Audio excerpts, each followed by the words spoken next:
Whoa, whoa, whoa, whoa, what the world just happened? Are you serious, ladies and gentlemen? This is not what I've expected on this Thursday evening. Whoa! Breaking news, ladies and gentlemen. We're going to do it different here. Train Talks will be WWE news and NBA news this week. Holy crap. The Cleveland Cavaliers that made the biggest trade I've ever seen from them since LeBron James came back. They dealed away their both point guards. They dealed away Dwayne Wade and Jay Crowder and Channing Frye and Iman Shepherd. So their depth is gone. The Cavaliers have acquired Rodney Hood and George Hill in a three-way deal with the Utah Jazz and Sacramento Kings. Lead sources told ESPN on Thursday. And the Cavaliers will send Iman Shepherd and a 2020 second-round pick via the Miami Heat, who they dealt that for Dwayne Wade in return, to the Kings in the deal. Sacramento acquires Joe Johnson from Utah, which gets Jay Crowder and Derrick Rose from Cleveland. Sources said it's a part of failure deals prior to the Thursday 3 p.m. Eastern trade deadline by the Cavaliers, who also, get this, ladies and gentlemen, traded Isaiah Thomas and Channing Frye to the Lakers for Jordan Clarkson and Larry Nance Jr.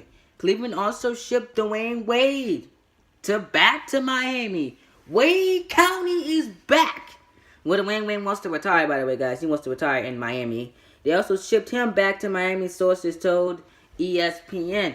Hill, whose ability to guard both positions in the backcourt could help with the struggling Cavaliers defense, which I think he will help, but not as much. I don't think this team can play defense, period, man. The only guys I see playing defense like almost all the time is LeBron James and probably maybe Kevin Love sometimes when he feel like it. And that's pretty much it. Everybody else is non-existent on defense. Had been unhappy with his role with the Kings, whom he signed with last summer, and after turning down a more lucrative extension offer with the Jazz. The 31-year-old point guard is averaging 10.3 points per game, 2.7 rebounds, and 2.8 assists. Those rebounds will come in handy when you're a Cavalier. Here's contract cost for $19 million, making $19 million at 31 years old, and he's not even an All-Star. Wow, great job, Sacramento. No wonder you did them away. Jesus Christ, $19 million. And it guaranteed in the 2018-19 season, which the Cavaliers could easily get rid of him, by the way, guys. Keep that in mind because they're trying to get younger, so he might be dealt away in the summer. They might get rid of him after LeBron James leaves, which we'll go over in a second. Is guaranteed. By shutting Hill's contract, Sacramento joins a small group of teams with cap space for the summer of 2018. The Kings now have $24 million in room and could increase to $40 million if Iman Shepherd and Gary Temple opt out of their contracts, which I think both of them will. Shumpert has an $11 million contract option, and Hill and Temple has a $8 million option for next season. So you do the math, that's about $40 million right there. Yeah, that's right. So 11 plus 8, that's $8 million, and then you add that to the $24 million, that's $40 million. So they get rid of that, that's going to be $40 million right there. Next season. The Kings also acquiring Bruno Capocool.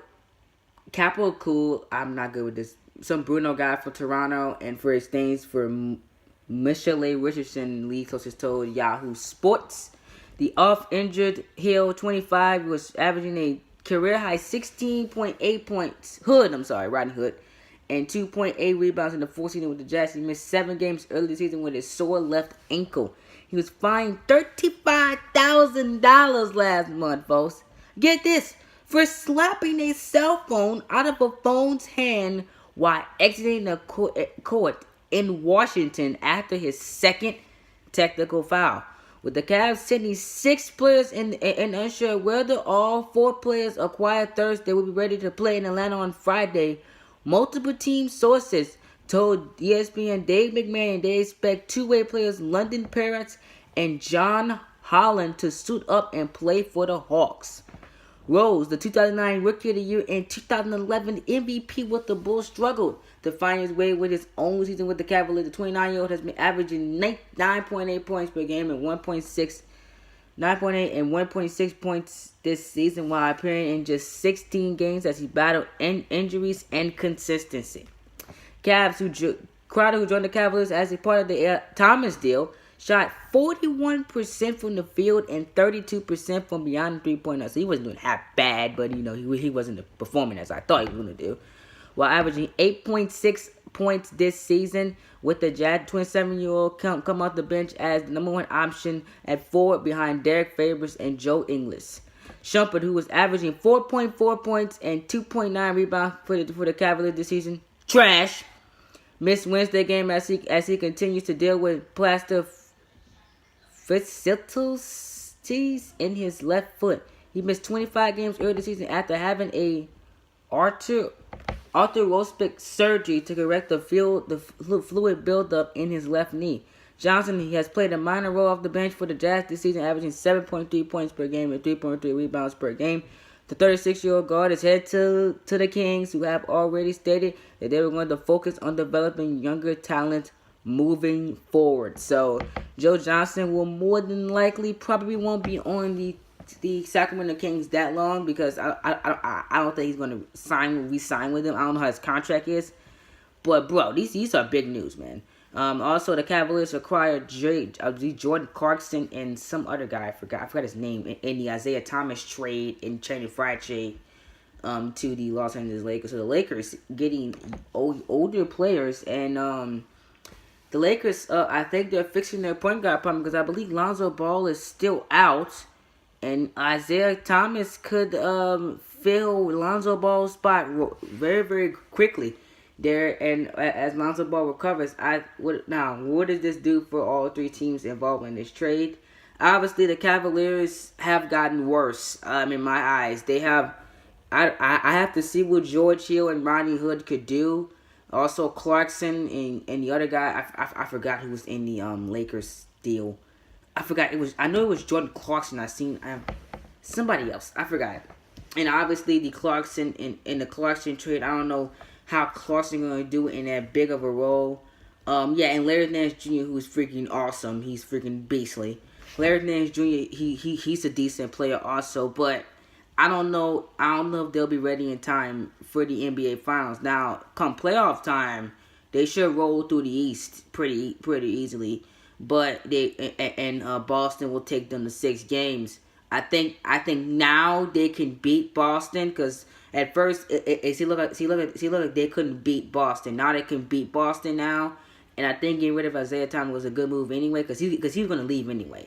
You had a sneaky suspicion that him and LeBron were out the door, and Dwayne Wade were gonna and Dwayne Wade was gonna go back to Miami anyway. So he was figured to go back he was figured to go back to Miami because LeBron wanted him back in Miami where he belongs in Wade County. So we figured that much anyway. So that was basically it. The teams involved in this trade, they're good moves from the Lakers, because now you free up more cap space. You can lure LeBron James over there, no pun intended, and Paul George maybe. You never know. And you free up some more cap space, and you get rid of that point guard dilemma you had in having too many point guards. Now you got 2 solid point guards in Isaiah Thomas and Lonzo Ball, which either of them could come off the bench. And that's a great move for them. Now the looming question: can the Cavaliers and will LeBron James stay? I think he's still leaving, because the Cavs are obviously getting younger. They traded away 2 veteran players in this deal, and Dwayne Wade and Channing Frye. They're getting younger, so I don't see LeBron staying on the Cavs, but we'll see what he does. I don't think he's staying. I think he's leaving. I think he's probably going to either Houston, San Antonio, or Los Angeles. That is the Lakers. Clippers could be a possibility now too, but I don't. But I don't think he wants to go play with that organization. That organization is terrible. Don't play with the Clippers, man. Please, do not go play with the Clippers.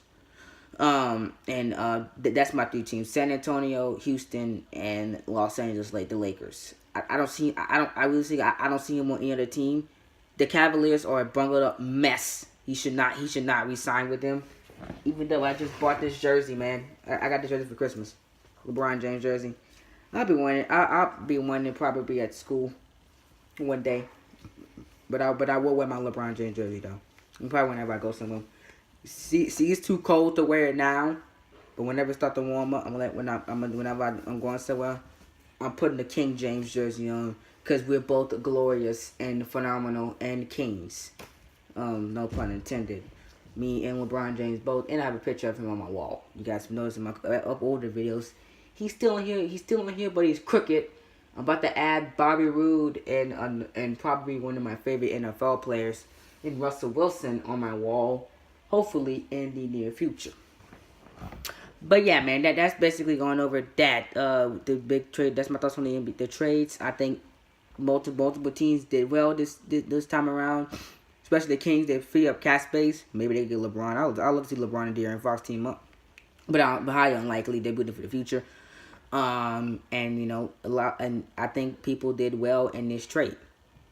Now, moving on to this WWE news. Breaking news. Triple H will be taking over 205 Live as Vince McMahon is stepping down from 205 Live so he can focus on the XFL in 2020. This came out today, and most people have been reporting on it. I'm gonna get my thoughts on it right now in this double header of the NBA and WWE. So that's the big news going around with that. Triple H is taking over 205 Live as Vince McMahon will step it down as he is focusing more on the XFL. What does this mean for the future of 205 Live? We'll only have to wait and see what finds out. Vince will not be booking the show anymore. It will be the full keys to 205 Live's kingdom is handed over to Triple H. Could this mean that 205, the Cruiserweights, could be heading to Full Sail University? Only time will tell, ladies and gentlemen, as the next couple weeks roll with this blockbuster announcement. This is very, very awesome. There's been a lot of talks, talk over the past few months why 205 Live wasn't succeeding like they had hoped. Vince reportedly believed that a character-driven show was the best way to get the brand number, which is why former WWE superstar Enzo Amore brought over to be the top star of the brand. Enzo Robert helped with viewership and buzz for the show, but there were still people in the company that wanted to present the show like the Cruiserweight Classic was presented. Yes, please.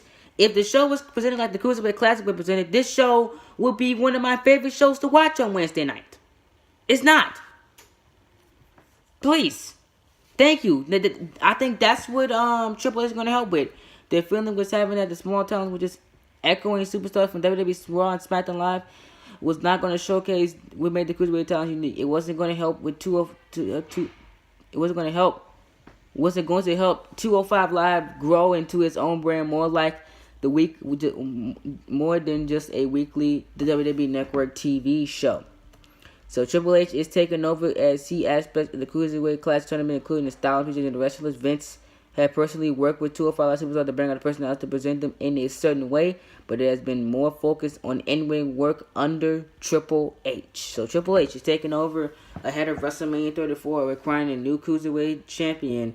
He has taken over 205 Live, and you guys watched 205 Live last night. You noticed that it was very, very different, and I might have to start watching now. Because I heard that Itami versus Strong match was great. So I might have to start watching 205 Live now. Well, only time will tell. But thank you guys so much for joining me. That's my thoughts on that. I think it's a great idea, and hopefully this could lead to Vince stepping down over time with giving more power to Triple H over time as he start to do less and less with the WWE with the XFL coming back in 2020. Thanks so much for all the support. I'm Cold Chain. Hope you guys enjoy. Remember to be glorious in everything you do. Make sure you guys check out my glorious birthday stream, which will be tomorrow. See you guys in the next video. Peace.